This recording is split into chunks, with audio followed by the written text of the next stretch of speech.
ఎంతో ఫేమస్ అయిన లింగయ్య గారి చట్నీ అండి. కాకపోతే ఇందాక నేను వీడియో తీశానని అనుకున్నాను, కాకపోతే అది రికార్డ్ అవ్వలేదు, సారీ. సో ప్రిపరేషన్ ఎలా అనేది చెప్తాను.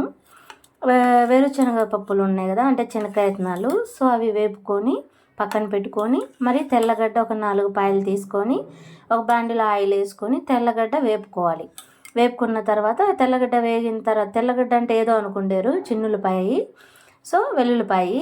సో అది వేగిన తర్వాత శనగకాయతనాలు వేపినట్టు దాంట్లో వేసుకోవాలి. వేసుకున్న తర్వాత అవి కొంచెం వేగిన తర్వాత అందులోనే కొంచెం చింతపండు, కొంచెం సాల్ట్ వేసుకొని వేపాలి. తర్వాత అది మిక్సీ పట్టేసుకొని కొంచెం వాటర్ పోసుకొని మిక్సీ పట్టుకోవాలి. పక్కన పెట్టేసుకున్న తర్వాత తిరమాత గింజలు, ఇప్పుడు మనం తిరమాత పెట్టుకోవాలి. బాండి పెట్టుకొని ఆయిల్ వేసుకొని తిరమాత గింజలు, ఇందులో మేజర్ ఏంటంటే ఉద్దిపప్పు కొంచెం వేస్తే చాలా బాగుంటుందండి. సో ఉద్దిపప్పు, తిరమాత గింజలు అన్నీ వేసి, ఇదిగోండి కరివేపాకు, ఎండుమిర్చి అన్నీ వేసుకున్న తర్వాత ఇందులో పోపు వేసుకొని ఇందులో వేసేసుకుంటే ఎంతో ఫేమస్ అయిన లింగయ్య గారి చట్నీ రెడీ.